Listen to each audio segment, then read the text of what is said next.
آنکه گوش دارد بشنود که روح به کلیسا چه میگوید. حضور شما را به جمع کلیسای ایرانیان آنتالیا خوش آمد میگوییم.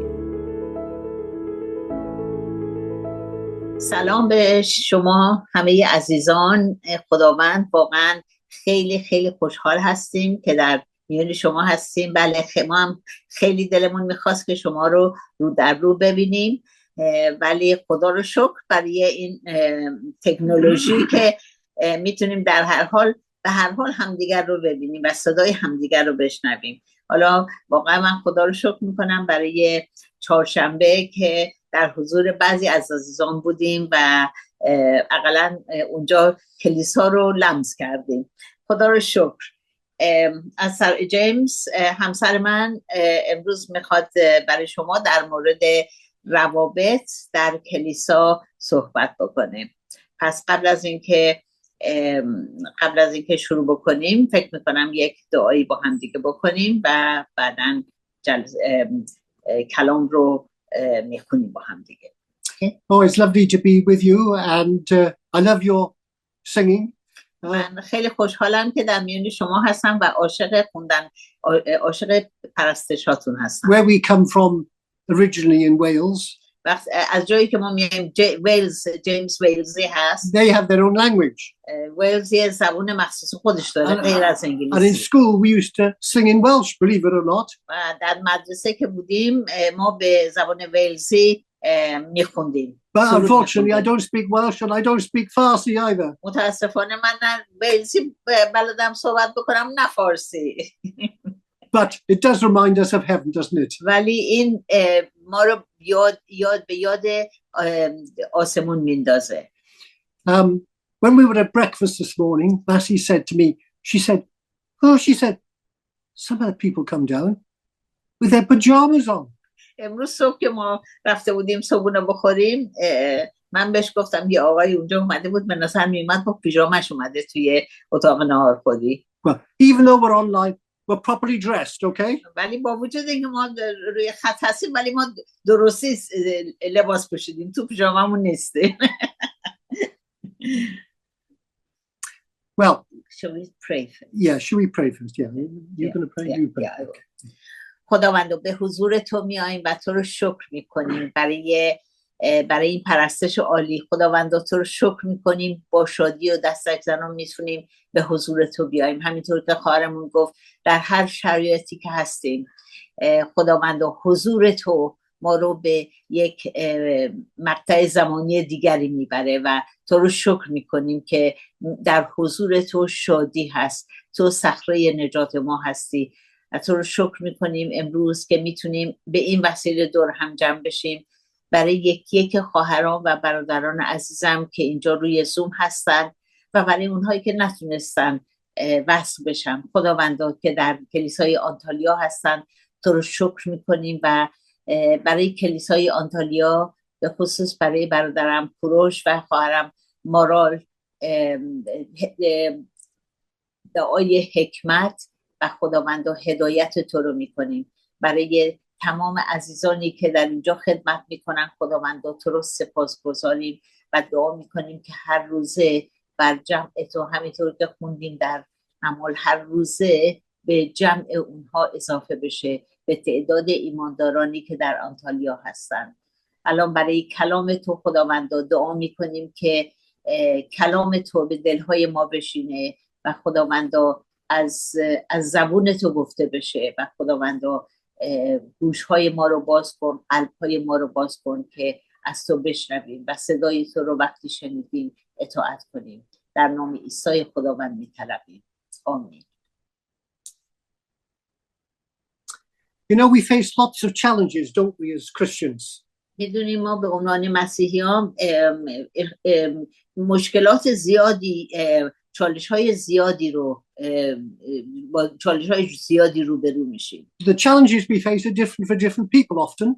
این چالش‌ها برای افراد مختلف مسلماً فرق میکنه. For some it's temptation. برای بعضی‌ها وسوسه است. For others jealousy. برای بعضی‌ها حسادت. Perhaps use of time. یا حتی استفاده از وقتی که داریم materialism, particularly in the West, چیزای مالی به خصوص در غرب، bringing up the family. بزرگ کردن بچه ها. But you know, there's one thing that affects all Christians. ولی میدونین یه چیزی هست که همه ایمانداران رو در بر میگیره، That is relationships. و اون روابط هست.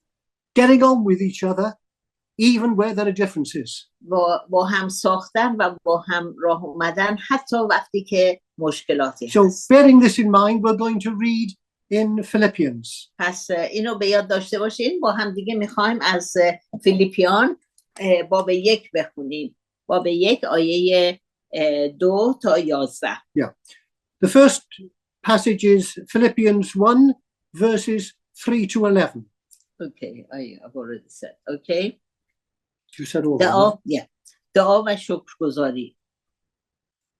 هرگاه شما را به یاد میآورم، خدای خود را شکر میگویم و همواره در همه دعاهایم برای همگی شما شادمانه دعا میکنم، زیرا از روز نخست تا به امروز در کار انجیل شریک بوده اید. یقین دارم که آن کار نیکویی که در شما آغاز کرد، آنکه کار نیکو در شما آغاز کرد، آن را تا روز عیسی مسیح به کمال خواهد رساند. بجاست که درباره جمعی شما چنین بیندیشم، چرا که در دل من جای دارید، زیرا شما همه با من در فیض خدا شریکید، چه در زنجیر باشم و چه مشغول دفاع از انجیل و اثبات حقانیت آن. خدا شاهد است که با عواطف خود مسیح عیسی مشتاق همه شما هستم.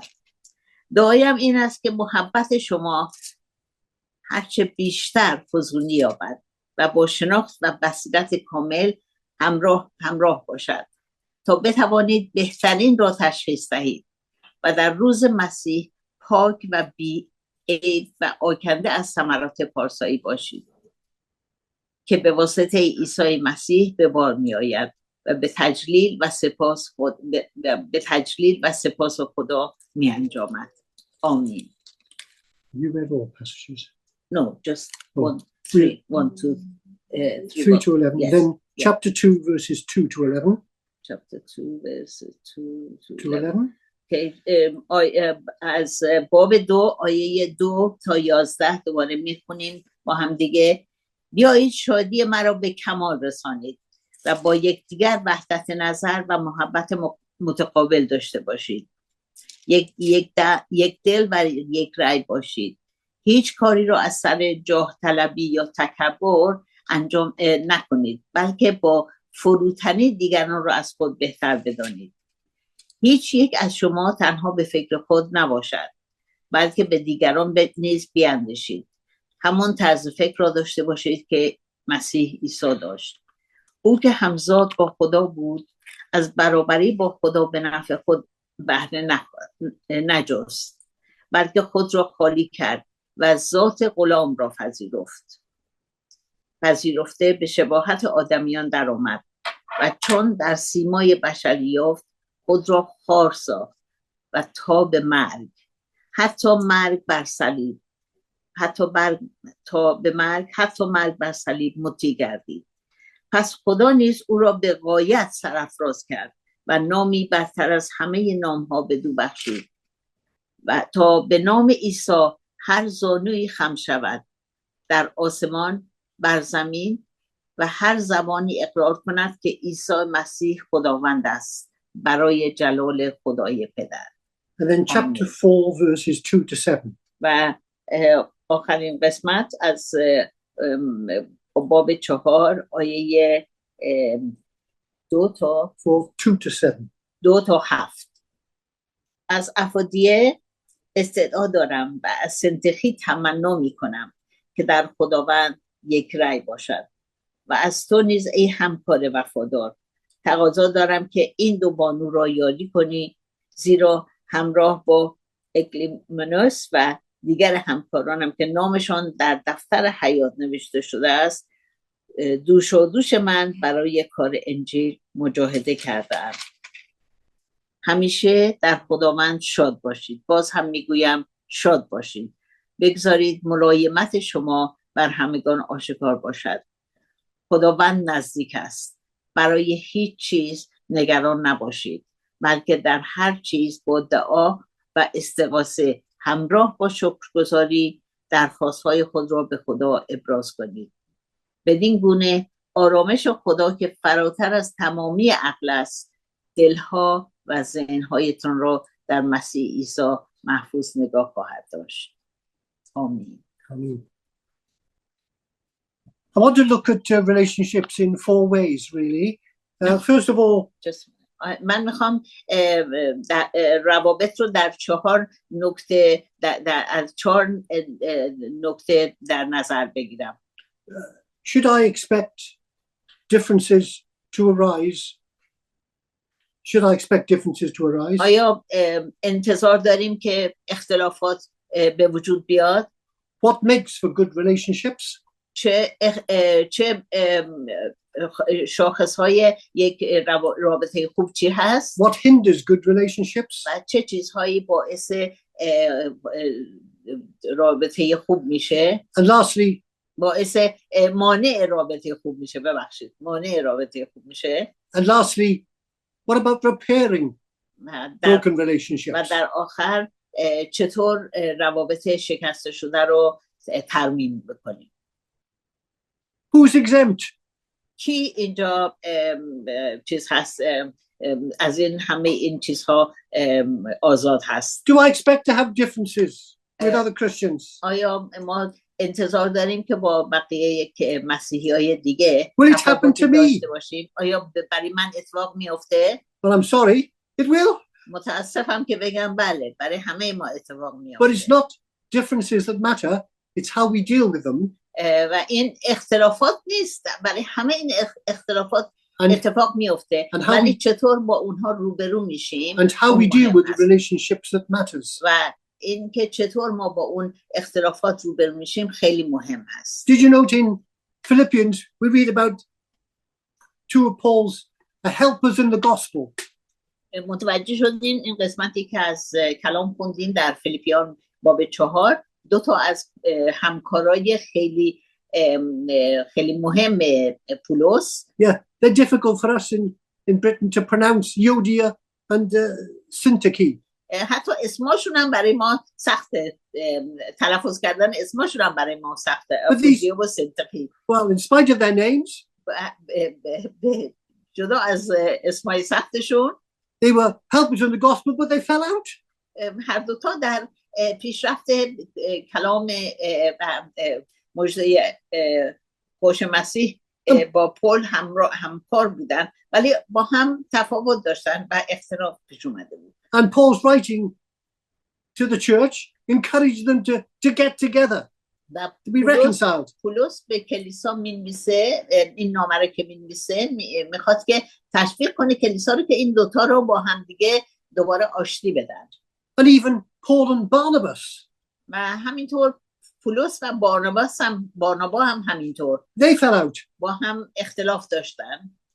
Over whether to take Mark with them on one of their mission trips. که آیا مرقس رو با خودشون یکی از این سفرهای میسیونری با خودشون ببرن. And that's in Acts 15 verses 36 to 40. در اعمال رسولان باب 15 میخونیم. And in verse 39 of Acts 15 it says something quite amazing. و در آیه 39 همون قسمت در اعمال رسولان میخونیم. They had such a sharp disagreement. با هم اختلاف شدید داشتن. They parted company. از هم جدا شدن. But if it happens to them, it's going to happen to us. اگر برای پولس و بارنابا این اتفاق افتاد، حتمی برای ما هم اتفاق خواهد افتاد. We've witnessed in both English and Persian churches. ما هم در کلیسای انگلیسی و هم در کلیسای فارسی زبان این شاهد این بودیم. Disagreements. اختلاف نظرات. And it's often over relatively small matters. بیشتر وقتا روی یه چیزای خیلی جزئی هست blown up.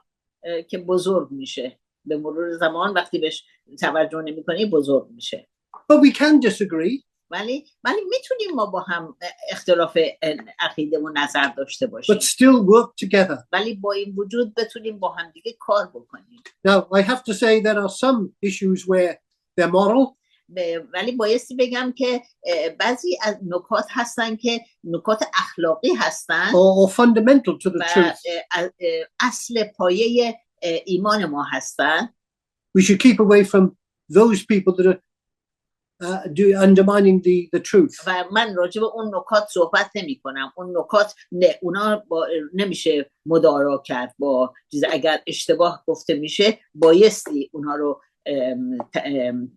چیز کرد درست ابراز کرد Most things that affect churches, differences, are not those sort of things. ولی بیشتر چیزهایی که در کلیسا اختلافاتی که میفته اون چیزای اساسی نیست And you might be able to think of examples yourself. شاید خود شما هر یک از شما هم بتونید به مثالهایی در زندگی ایمانی خودتون بیارید Some good examples where از people get on well وقتی که آدما خوب under با هم one, برخلاف اختلافات با هم کنار اومدن و خوب با هم تا میکنن و زندگی مسیحیشون رو نشون میدن or where differences create division. ولی بعضی وقتا اون اختلافات باعث جدایی میشه When we were starting the church that we were in quite a few years ago, یه کلیسایی که جیمز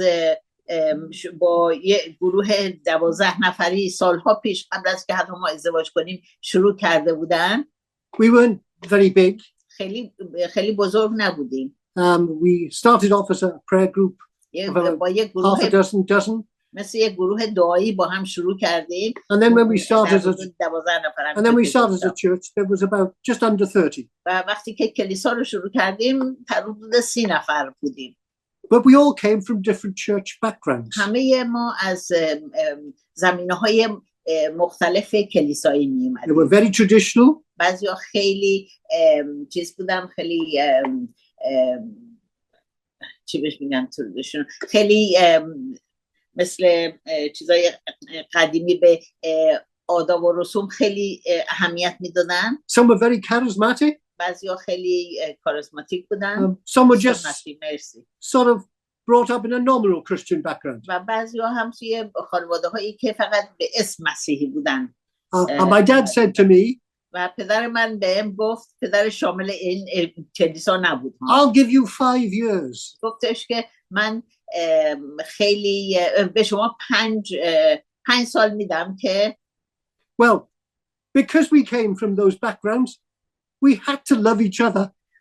برای اینکه میگفت 5 سال میدم که این کلیسا جدا بشن از هم I'm pleased to ولی say, به خاطر اینکه ما از زمینه‌های مختلف اومده بودیم خیلی سعی میکردیم که با همدیگه خوب بسازیم یعنی اختلافات همدیگه رو درک بکنیم and it was 10 to 15 years before we had problems. و در حدود 10 تا 15 سال بعد طول کشید تا بالاخره اختلافات پیش اومد And some of the problems were because we got very big. We were 600. اون اختلافات هم به این خاطر بود که تعدادمون خیلی زیاد شد در حدود 600 نفر بودیم And we و got big-headed. هر کسی یه ایده داشت و متاسفانه که غرور در ما به وجود اومد So, should we expect differences to arise? پس آیا بایستی منتظر باشیم که اختلافات پیش میاد؟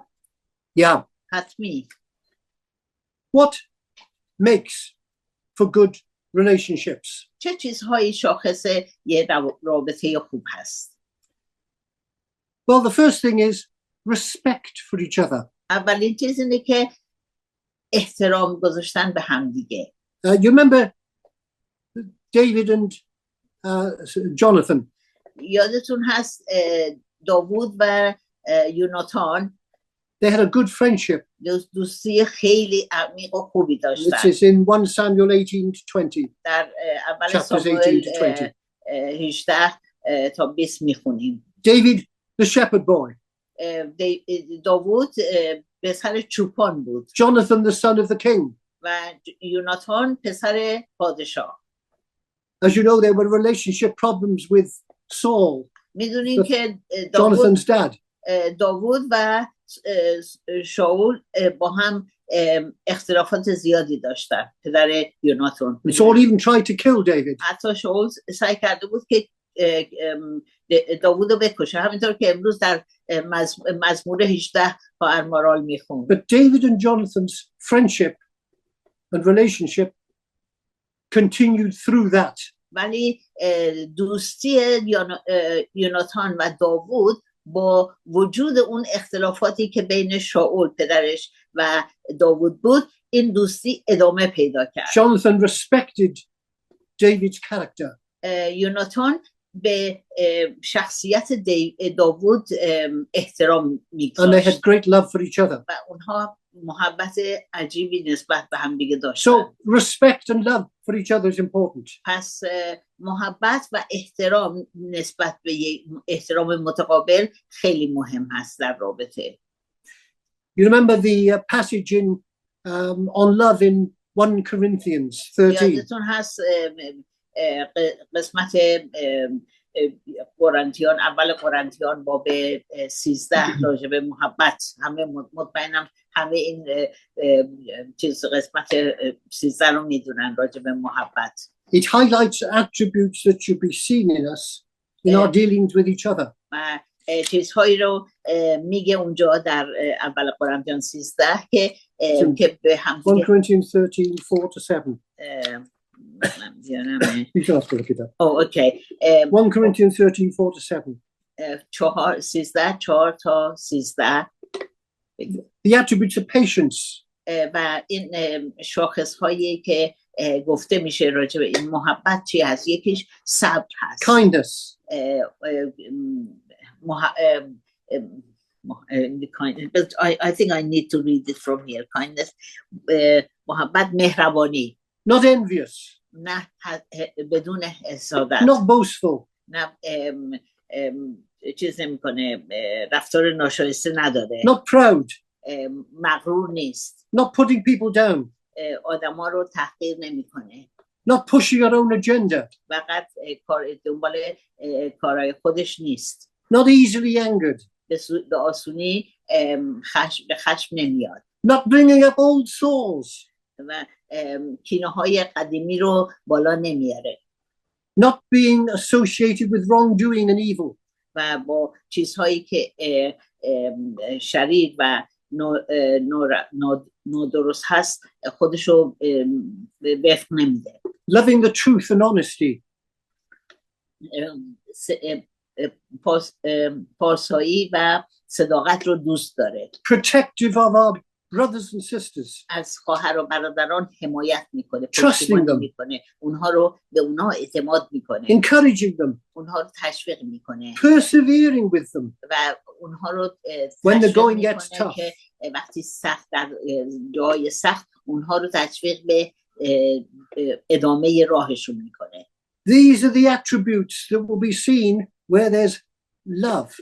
این شاخص هایی هست که در جای دیده میشه که وقتی که محبت هست، محبت وجود داره. So, love and respect for each other. پس محبت و احترام نسبت به یکدیگه خیلی مهم هست. But you know, there are times when things are tough. میدونین بعضی وقتا همیشه آسون نیست محبت کردن. We need to support each other when others perhaps don't treat us the way they should. بعضی وقتا ما بایستی حتی وقتی که آدما با ما رفتار خوبی ندارن اون آدما رو پشتیبانی بکنیم و حمایت بکنیم. Just imagine one of the ayatollahs, one of the famous ayatollahs in Iran. فکر کنیم مثلا یکی از اون آیت الله‌های خیلی مشهور، You know, one of those who تو ایران shout in the Friday mosque, که روزهای یک شنبه داد میزنن. you know, down with Israel, down with America. اسرائیل، مرگ بر امریکا. He has a vision. یه دفعه یه رویایی از خدا He sees درش Jesus. میاد. یه دفعه عیسی رو میبینه در رویاش He becomes a Christian, و به این مسیح ایمان میاره has to flee the country. و حتی مجبوره که از کشور بیرون بیاد. Goes to theological college for a couple of years.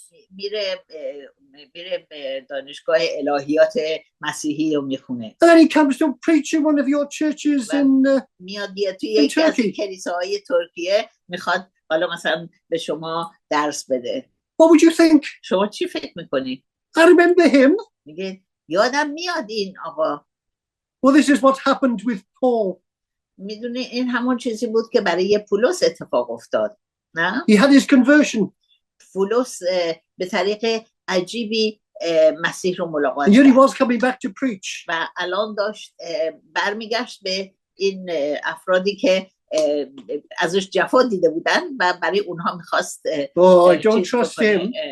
موعظه بکنه و اونا واقعا براشون خیلی سخت بود که به اون اعتماد بکنن. And Barnabas took him under his wing. و بارناباس اونو به زیر مثل که پهلوش کشید و اونو حمایت کرد. And presented him to the apostles and said he's okay.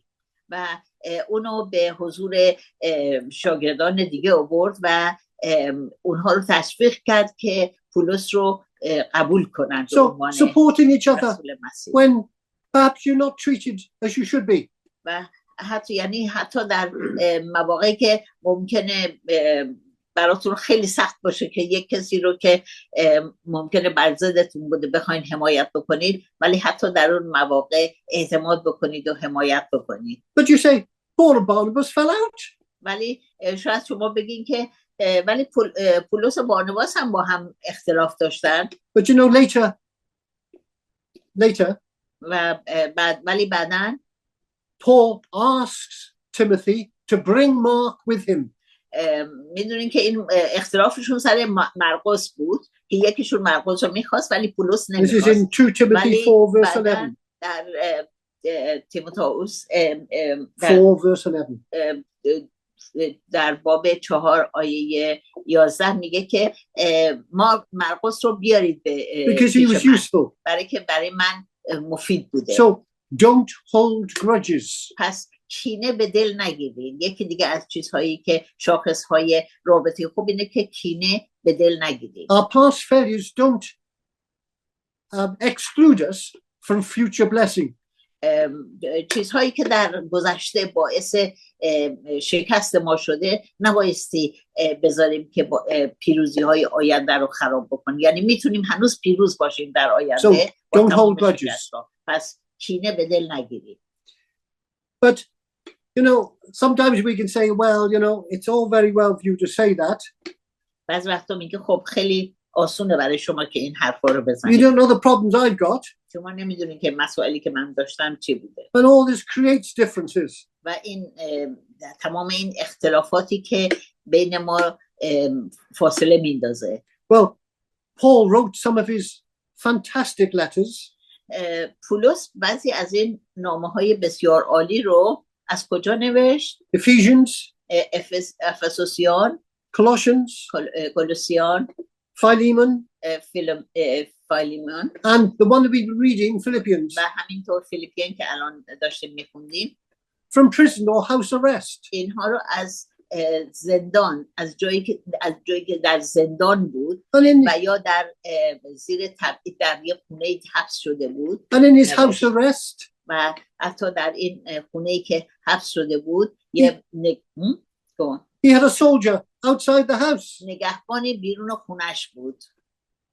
So his concern for others didn't depend on circumstances. پس اون قلبش برای دیگران بستگی به شرایط موقعیت خودش نداشت. So don't let circumstances be the excuse for falling out with people. پس اجازه ندید که شرایط شما باعث بشه که بقیه برای که من این شرط اینو دارم این موقعیت رو دارم باعث بشه که از کسان دیگه فاصله بگیرید. اینو بهانه‌ای نکنین برای اختلاف. The next point I was going to make on this subject of what makes for good relationships. نکته بعدی که میخوام راجبش صحبت کنم که چه شاخصهای رابطه خوب چی هست. Is something Massey sometimes says to me. بعض وقتا مسیح اینو به من میگه. It's listening. بایستی بیشتر گوش بدیم، not domineering, نه خیلی حرف بزنیم. appreciating other people's viewpoints. سعی کنیم که عقیده دیگران رو بشنویم. Strangely enough, it's in the letter written by someone with the same name as me. و خیلی جالبه که این نصیحت ها در کتاب یعقوب که هم اسم من هست، جیمز در انگلیسی در چیز میشه یعقوب، میگه در کتاب خودم نوشته شده. James 1 verse 19 says, در یعقوب 1 verse 19. اول یعقوب باب 1 آیه 19 میگه Take note, it says. حواستون باشه Be quick to listen, برای شنیدن تند باشین slow to speak, و کند برای صحبت slow کردن to become angry. و کند برای خشم. So, listening, not domineering. پس گوش دادن و نه همه چیزها رو تحت کنترل خودتون گرفتن با صحبتاتون. But sometimes there are people that wander off. بعضی وقتا آدمایی رو میبینیم که جدا میشن Or perhaps are weak in the faith. یا اینکه در ایمان ضعیف هستن و احتیاج به همراهی و حمایت دارن. We were called to support the weak. ما خونده شدیم که اونهایی رو که ضعیف هستن در ایمان نگهداری کنیم، پشتیبانی بکنیم. Accept those who are weak in the faith. اونهایی که در ایمان ضعیف هستن قبولشون بکنیم. And we see this in James chapter 5 verse 19. و دوباره در یعقوب باب 5 آیه 19 میخونیم. It says, if someone wanders from the truth میگه اگر کسی از حقیقت دور میشه and you bring them back, و شما اونو به حقیقت دوباره به راه درست برمیگردونین، you could well have saved them from the consequences of their sins. و شما به راحت میتونست اونو از نتیجه گناهانش نجات داده باشید And their potential wrongful ways. و از کارهای اشتباهی که میتونستن انجام بدن. So it's amazing, isn't it? پس خیلی جالبه نه؟ We have the ability to do good for somebody else who might end up in the gutter, in a sense, spiritually. پس ما این خاصیت رو داریم، خداوند به ما این قدرت رو داده که یک کسی رو که ممکنه در چاه بیفته بتونیم نجات بدیم، در ایمان اونو حمایت کنیم و حفظش کنیم. Paul says in Romans 14 verse 1. پولس در رومیان 14 باب 14 آیه 1 میگه Accept those who are weak in the faith. اونهایی رو که در ایمان ضعیف هستن Without quarreling over things you disagree. قبولشون کنیم بدون اینکه باشون بحث و مجادله بکنیم. So, supporting the weak پس and accepting them و حمایت و قبول اونهایی که ضعیف هستن is important in relationships. خیلی خیلی در روابط مهم هست. Of course, good friendships make for good relationships too, don't they? و همینطور که میدونیم دوستی خوب یه رابطه خوبم میسازه. Within the early church, there were those from all sorts of people. There were all sorts of people rather. در کلیسای اولیه اشخاص مختلف از زمینه‌های مختلف بودن. Rich, اونایی که خیلی ثروتمند بودن، poor, یا خیلی فقیر بودن، slave, بعضیاشون برده بودن، بعضی آزاد، masters, بعضی ارباب بودن، servants, و بعضی خدمتکار، different nationalities, و از Greek, ملیت‌های مختلف، یونانی، Jewish, یهودی، Roman. رومی. My, what a mixture. چه عجیبه نه؟ خیلی یه مخلوطی از همه چیزها بوده. We had an example of this in our previous church. ما توی کلیسای قبلیمون این همچین تقریبا همچین چیزی رو داشتیم. One of our leaders یکی از رهبرای کلیسا was a lawyer. یه چیز بود، وکیل بود، quite a successful lawyer. وکیل خیلی موفق. He had a big house, یه خونه خیلی بزرگ داشت. and but when he was a bit younger, وقتی که یه ذره جوان‌تر بود، he had a youth group. با یه گروه جوانان کار میکرده. They weren't all youth, I have to say. همشون جوان نبودن، ولی بعضی‌ها هم مثلا که یه ذره ساده تر بودن از نظر چیز، بازم اونا هم می اومدن تو همون گروه جوانان. One of those that came یکی از اونایی که به این گروه جوانان می اومده was he was about the same age, in fact. در واقع این خودش همسن همون آقای وکیل بود.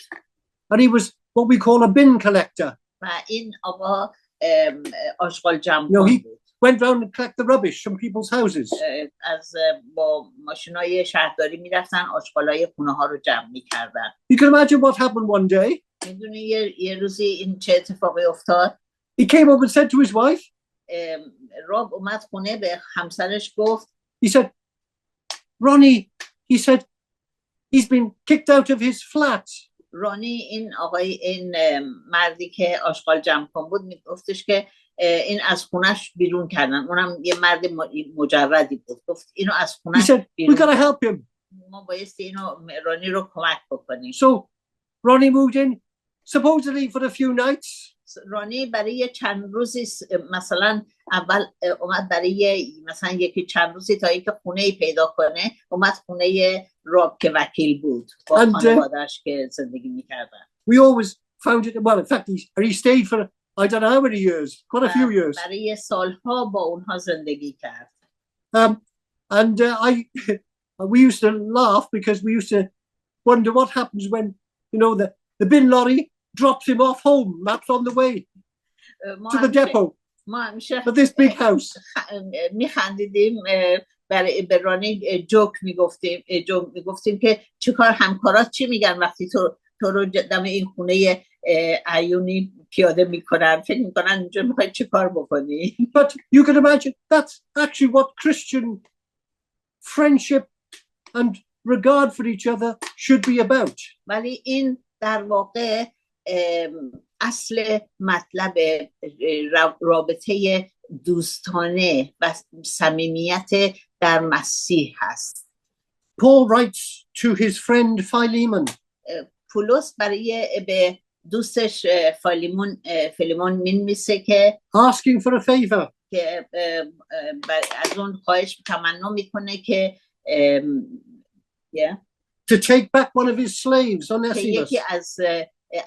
یکی از غلاماشو که از دست اون فرار کرده بوده میگه اینو دریافتش بکن. Onesimus had deserted him. اونسیموس اربابشو از دست اربابش فرار کرده بود و رفته بود. And then become a Christian. و بعداً در این مدت مسیح ایمان میاره. He'd help Paul. و برای پولس کمک بزرگی میکنه. And Paul now wanted him to do the right thing. حالا پولس میخواست ازش که اون کار درست رو انجام بده and go back to his master. و برگرده به طرف اربابش. And Paul asks Philemon to receive him as a brother in Christ. پس پولس از فیلیمون که دوستش بوده خواهش میکنه که اونسیموس رو که غلامش بوده به عنوان یک برادر قبول بکنه. Even though he was still a slave. با اینکه هنوز اون چیزش بود، هنوز غلامش بود. So, good friendships make for good relations. پس دوستی خوب رابطه خوب رو احیا میکنه. Yeah. Following Christ's example, service not just being in charge. پس همونطور که اگر نمونه مسیح رو ما دنبال بکنیم، از مسیح بخوایم الگو بگیریم، این که not just being in charge. به عنوان ارباب یا خدمت گذار، این که نخواهیم همیشه چیز باشیم، نخواهیم to serve not just being served. فقط خودمون خدمت گذار به مردم باشیم تا اینکه بخوایم خدمت بشیم.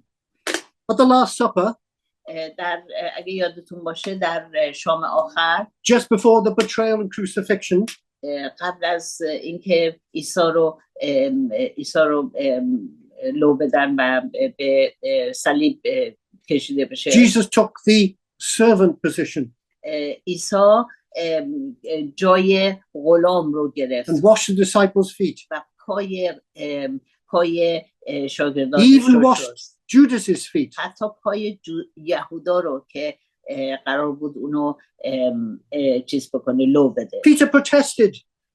پتروس گفت نه من نمیخوام تو فقط پای منو بشوری سر منم بشوری And as you know, he actually was told that he would deny him 3 times. و اگر یادتون باشه مسیح بهش گفت همون شب که تو نه بیا بشین تو امشب 3 بار منو انکار خواهی کرد But Jesus said, و اما عیسی بهش that's گفت John 13 verses 14 در and 15. یوحنا 13 تا 15 میخونیم I, your Lord and Master, من که خدا و ارباب شما هستم have washed your feet. پاهای شما رو شستم You should do the same for each other. شما هم بایستی همین کار رو برای همدیگه انجام بدید So following Christ's example, پس to serve, دنبال روی گرفتن الگو not از just being عیسی served. پس is important. خدمت کردن نه خدمت خواستن واقعا خیلی خیلی مهم هست Yeah, of course, we have to work at good relationships. ولی میدونیم که روابط خوب همینطوری به وجود نمیان باید روش کار بکنیم Do you remember in the early church, یادتون هست در کلیسای اولیه some of the Greek-speaking Jewish widows بعضی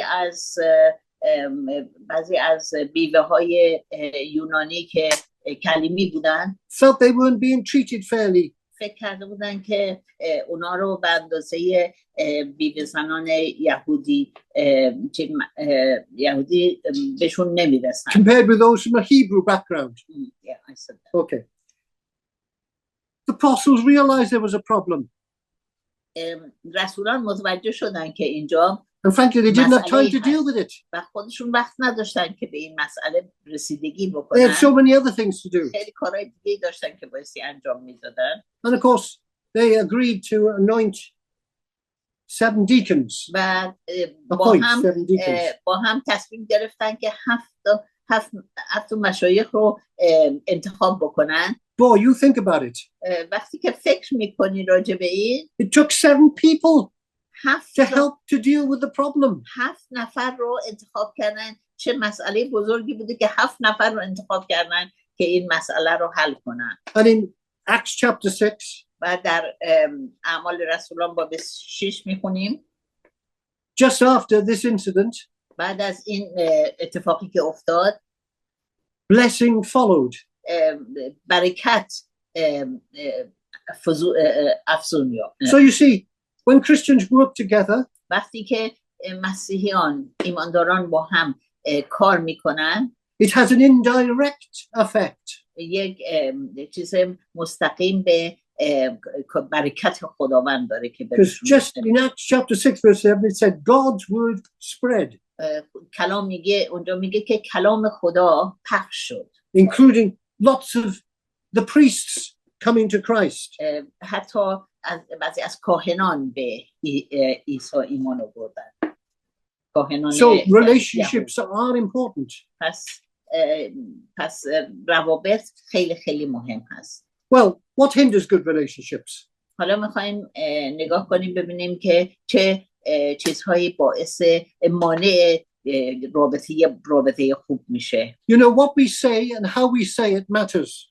اون چیزهایی رو که ما میگیم و چطوری اونا رو بیان میکنیم خیلی مهم In Proverbs 15 verse 1, در امثال 15:1 میخونیم که it says, a gentle answer turns away wrath. یک سخن ملایم خشم رو خاموش میکنه But a harsh word stirs up anger. اما یک سخن خشن آدم رو عصبانیت رو بیشتر میکنه Well, what hinders good relationships? چه چیزهایی باعث مانع رابطه خوب میشه The opposite of the things that we've been talking about درست برعکس چیزهایی که راجبش صحبت کردیم که یه رابطه خوب رو میسازه. lack of respect and consideration, عدم عدم احترام به همدیگه یا بی احترامی به همدیگه، losing our temper very easily, عصبانیت یا اینکه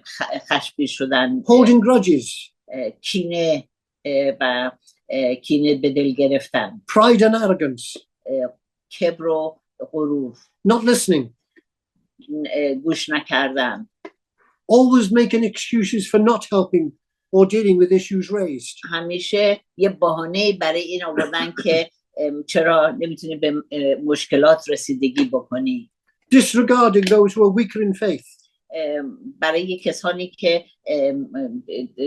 ضعیف هستن در all ایمان، those, برای کسانی که در ایمان ضعیف هستن اهمیت قائل نشدن، all those who wandered away, یا حتی اونهایی که رفتن و میتونیم برشون گردونیم برای اونها ارزش قائل giving نشدن. up on people, یعنی فکر میکنی ولشون کنی، keeping a distance. فاصلت رو حفظ میکنی. I mean, that can be right if it's moral or preaching error, but in most cases, البته جایی هست که بایستی فاصله رو نگه داشت، در واقع همونطور که گفتیم people just wandering away, we should try and pull back. اخلاقی و یا از نظر اساسی ایمان بایستی در راه راست رو، ولی برای کسانی که در ضعف هستن در و همینطور با در راه نادرست افتادن، بایستی سعی کنیم که بیاریم به گله به بقیه گله بپیوندن. Or we think we're too important, of course, to deal with menial tasks. و اینکه بعضی وقتا رهبران فکر میکنن که خیلی مثلا خیلی مهم هستیم که بخوایم به این کارهای کوچک اهمیت بدیم. What about repairing broken relationships? Okay. Repairing. Okay, I know, but you just went straight from here to Okay. حالا میخوایم ببخشید چون وقت کم هست داره سریع چیز رو میکنه، یک چطور این ترمیم روابط شکسته شده، چطوری این روابط رو میتونیم درست بکنیم. Oh, so repairing broken relationships. Yeah. First of all, seeking reconciliation and forgiveness. اول از همه این که بایستی ما دنبال این باشیم که صلح و آشتی رو ایجاد بکنیم. Colossians 3 verse 13 says, در کولوسیان 3:13, باب 3 آیه 13 میگه bear with each other. همدیگر رو حمل بکنید. Perhaps put up with each other. شاید حتی با همدیگر رو درک بکنید، بسازید با هم. Forgive one another where there are grievances. ببخشید همدیگر رو ببخشید وقتی که یک ناراحتی بینتون And in Matthew 18 verse 15, و در متی باب 18 Jesus tells us that if a brother or sister sins, عیسی به ما میگه که اگر یه برادر یا خواهری گناه میکنه go and see them. برید ببینیدش. Don't gossip. حرف زیادگویی اینور اونور نکنید. Initially, at least try and sort it out. اول به خودش مراجعه It بکن. also tells us what to do if it doesn't get sorted. البته قدم های بعدی رو هم عیسی به ما But میگه چه we کار need باید to take بکنید، the initiative, ولی ما بایستی اون قدم اول رو برداریم. making the first move. اون قدم اول رو برداریم. Try to keep contact where possible. اگر تا حد امکان رابطه رو نگه داریم. The other thing that we've noticed in practice, something that's happened to us, یه چیزی که ما در عمل خودمون متوجه شدیم، it's sometimes better to speak rather than write to people. بهتره که آدما رو ببینید تا اینکه بهشون نامه‌ای Except, of بنویسید. course, where it's a legal issue.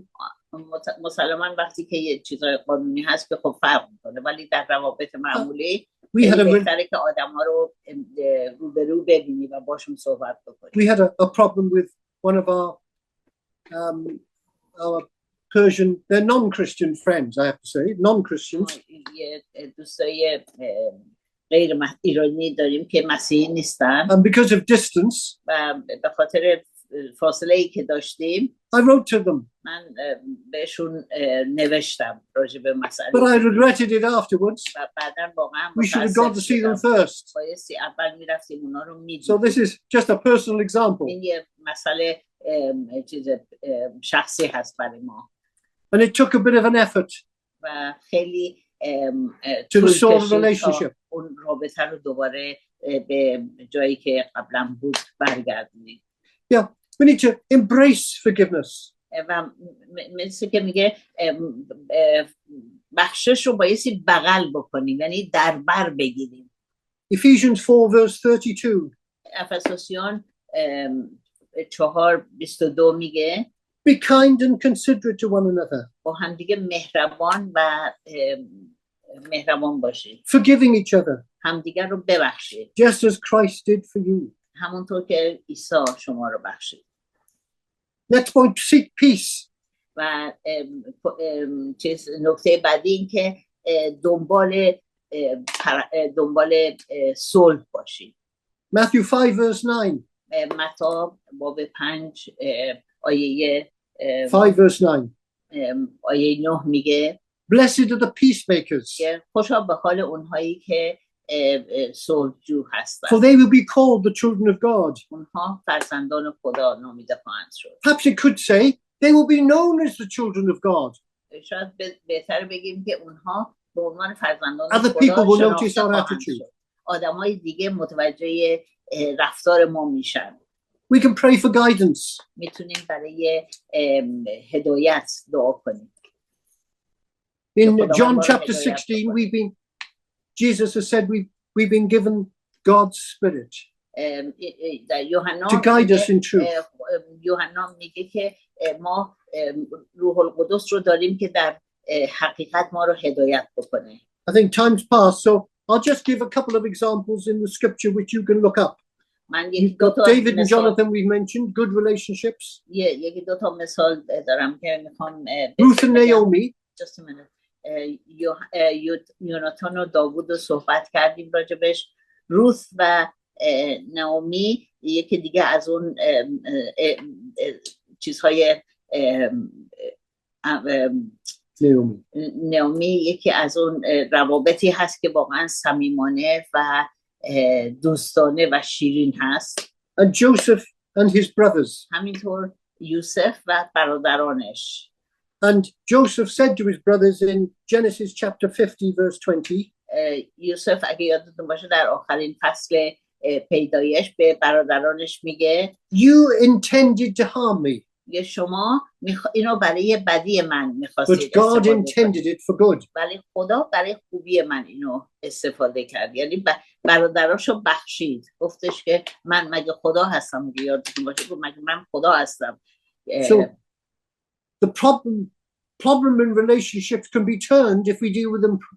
پس اختلافات در روابط میتونه به یه طریق خیلی خوبی برعکس بشه. از چیز بد به خوب بیانجامه. همینطور که در مورد یوسف میخونیم و برادرانش. In finishing rather. در آخر میخوام بگم که many of you ladies like dressing up, don't you?